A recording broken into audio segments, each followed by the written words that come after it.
Et sur la Chine en français, on poursuit, à part les skis, à part les glisses, les JO d'hiver 2022 approchent à grande vitesse. Pékin dépense déjà gros, donc nouveau stade, autoroute, station de ski, ligne TGV, logement des athlètes. Après les JO d'hiver de Pyeongchang, qui était début 2018, en Corée, la Chine explose déjà le budget pour la prochaine édition qu'elle accueillera à Pékin, donc en 2022. Sur les futurs sites des Jeux, des collines sont redessinées pour y construire des pistes enneigées, des zones d'habitation sont rasées et 3 villages olympiques devraient sortir de terre. Hélas, oui. Et la facture des chantiers olympiques grimpe. Elle dépassera d'au moins un demi-milliard de dollars. Le budget mentionné donc, dans le dossier de candidature de Pékin, annoncé par l'AFP. Pékin avait dépensé au total environ 40 milliards de dollars pour l'organisation des JO d'été en 2008. Donc, pour vous donner une idée. L'événement organisé de main de maître avait été vécu en Chine comme le grand retour du pays au premier plan international. Beaucoup d'installations avaient cependant été désertées après les Jeux. Ça sera différent cette fois sur Pékin. Le stade emblématique des Jeux de 2018, le Nid d'Oiseau, sera réutilisé et donc le développement durable sera mis en l'honneur et les nouvelles installations reconverties. Alors, budget préliminaire annoncé par Pékin dans son dossier donc, de 1,5 milliard de dollars, 1,2 million d'euros pour les chantiers donc, des JO 2022, sans compter l'autoroute et la ligne TGV qui relieront Pékin au site de Chongli. La facture devrait être réglée principalement par le secteur privé, mais selon les appels d'offres déjà émis et consultés, les fonds publics devraient financer la majeure partie des projets. Et les coûts de chantier dépassent déjà les 2 milliards de dollars selon ces mêmes sources. Donc la neige 100% artificielle également. Des millions sont notamment dépensés par le raccordement de l'eau et les canons à neige. Elle est 100% artificielle ici, explique le conducteur d'une autoneige en train de bichonner les pistes de la station haut de gamme de Genting qui accueillera des épreuves olympiques. Alors, est-ce qu'on peut utiliser pendant les compétitions Skimojo ?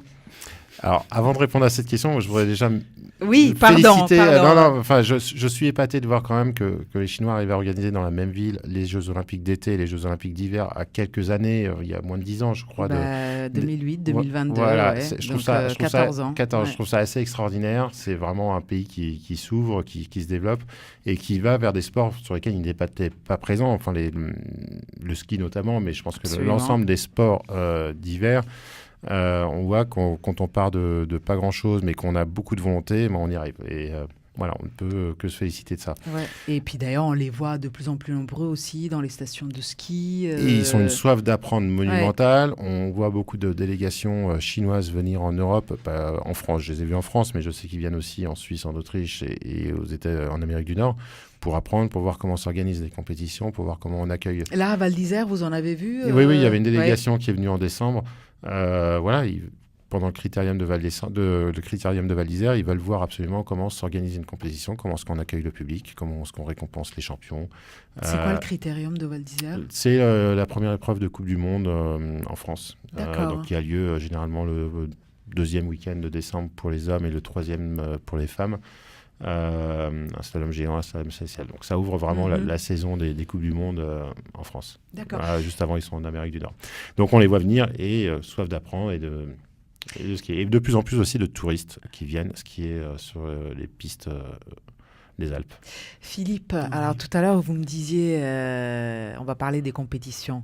Est-ce qu'on peut utiliser Skimojo pendant une compétition ? Il faut être vraiment très discret. Je crois qu'on va vite vous repérer. J'ai l'impression que c'est interdit et ça se comprend, ça serait quand même un petit peu déloyal par rapport aux autres concurrents.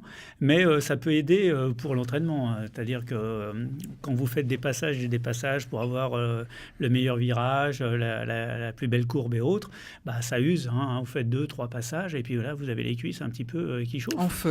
Donc là, ça permet de doubler, tripler, je ne veux pas dire sans fin, parce qu'il y a quand même une limite. Oui, et puis ce qu'on disait aussi, moins de courbatures, du coup aussi pouvoir durer plus longtemps dans l'entraînement, donc que ça soit au niveau ou moins haut niveau sur X temps. Voilà, donc pour la compétition, effectivement, ça aide énormément. Mais pour la personne qui fait du ski de tous les jours, on va dire, déjà au prix du forfait, je ne sais pas, en France, c'est pas donné.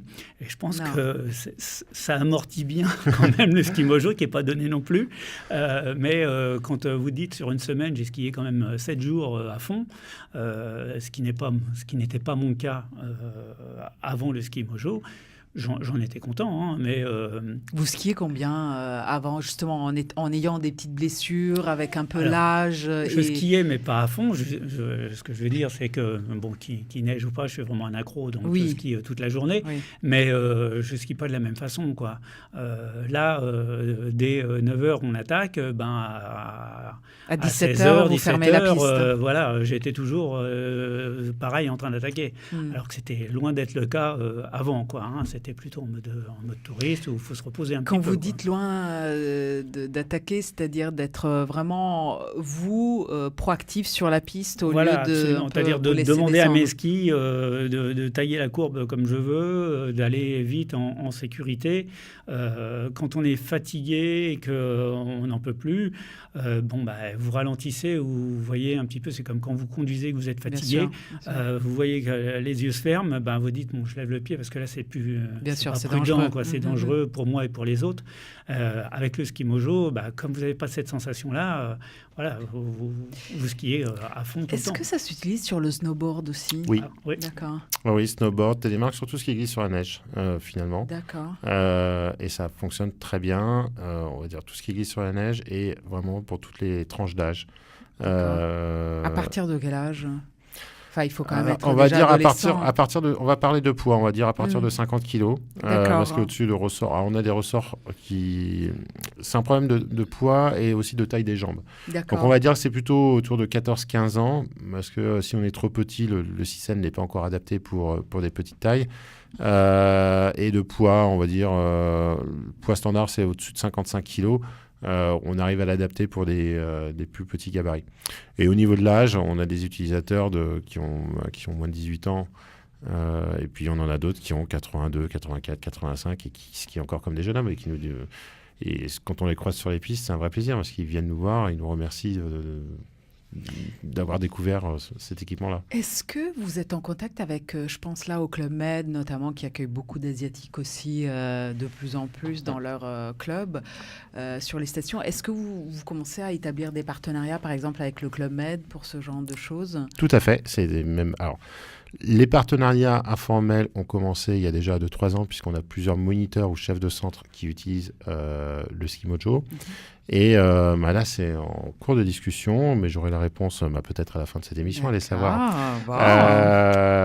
Pour que le ski mojo soit mis à l'essai et vendu dans au moins 3 clubs med cette année pour faire l'essai, voir comment ça se passe et voir si on développe ça un peu plus à l'avenir. Mais ce qui est certain, c'est que les moniteurs et les chefs de centre du Club Med sont très favorables à ce produit-là. Ça correspond tout à fait à la population, une population plutôt sportive qui veut skier, mais qui n'arrive pas forcément avec un entraînement physique suffisant.